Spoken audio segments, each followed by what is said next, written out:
30 years of service as he's set to retire this summer.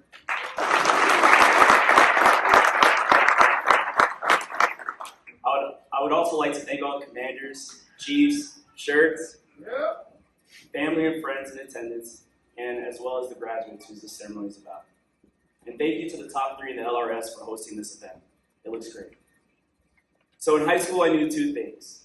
I knew I wanted to join the Air Force, and I knew that I wanted to become a little bit smarter. So enlisting right after high school was honestly the best decision I ever made in my life. I had the ambition and the passion, but what I didn't have was direction. And thankfully, my time in the Air Force, I think I found that direction and so much more. I found a purpose built on a foundation of service. Going from a C student to now almost finishing a master's degree, it wouldn't have been possible without the help of all my Air Force wingmen, helping me grow and develop. So for me, the CCAF was an important stepping stone. I had just enough credits to apply for a commissioning program. So let's start this meeting.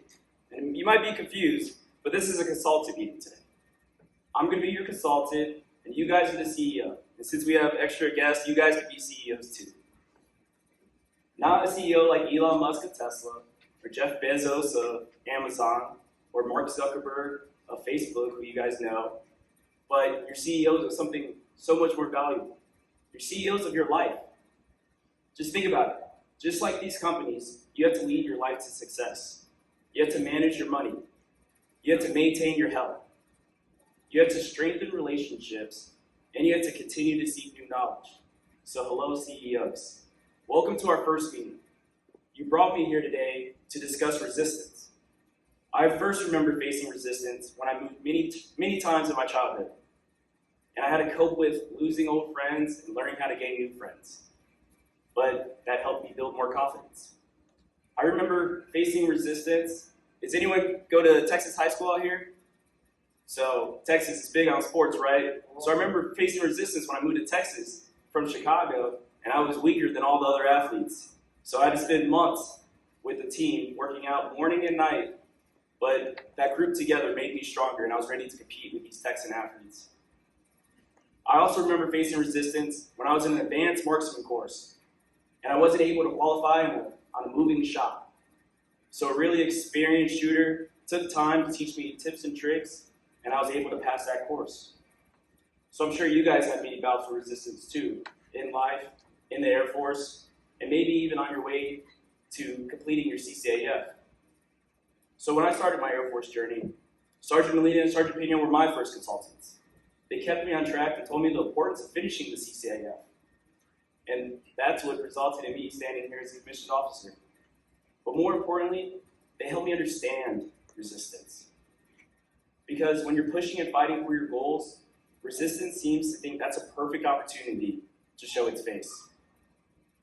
But if it wasn't for my great past supervisors and leadership, I wouldn't know what it took to be an effective consultant.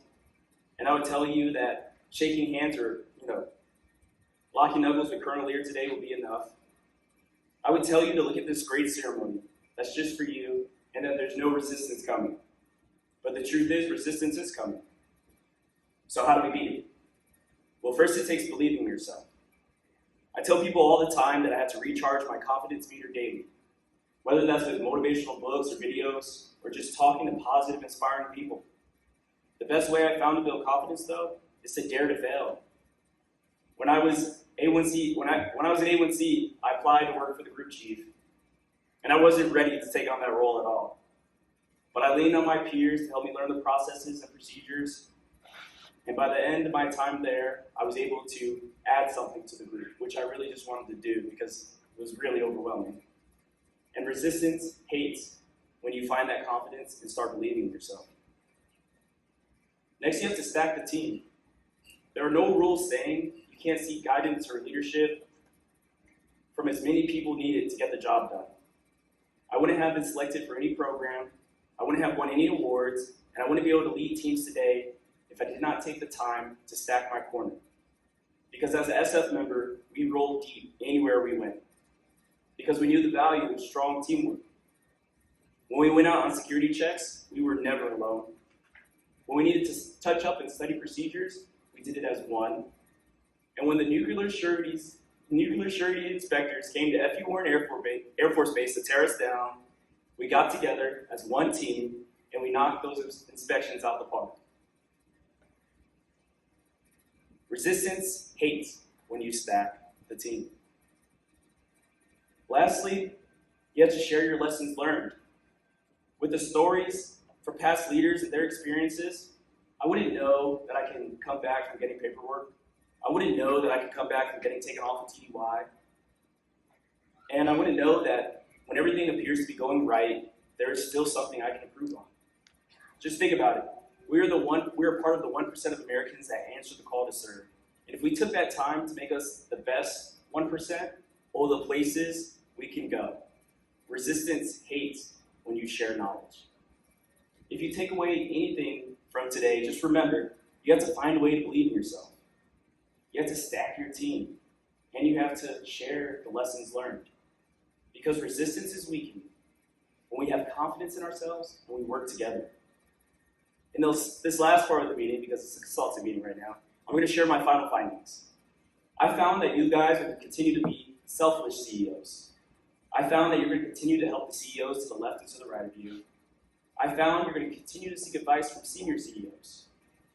Because remember, while you continue to serve, resistance is going to come. But luckily for you, consultants are all around us. We may have to go seek them out, or we may be the ones doing the consulting. But we have to stay ready, because the Air Force offers us so many opportunities, and it's our job to excel at those opportunities. As Steve Jobs once said, people aren't used to an environment where excellence is expected. And I'm pretty sure it's safe to say that we expect excellence in all we do. I'm so thankful for the consultants that helped me get to this point today. This C student, when they have completed CCAF or start on a master's degree, without great wingmen like yourselves. I look forward to all of you consulting me very soon. And remember, CEOs, if we continue to intentionally serve together in the world's greatest Air Force, resistance and our adversaries have no chance facing us. Thank you, congratulations on your CCAF, and thank you for this meeting.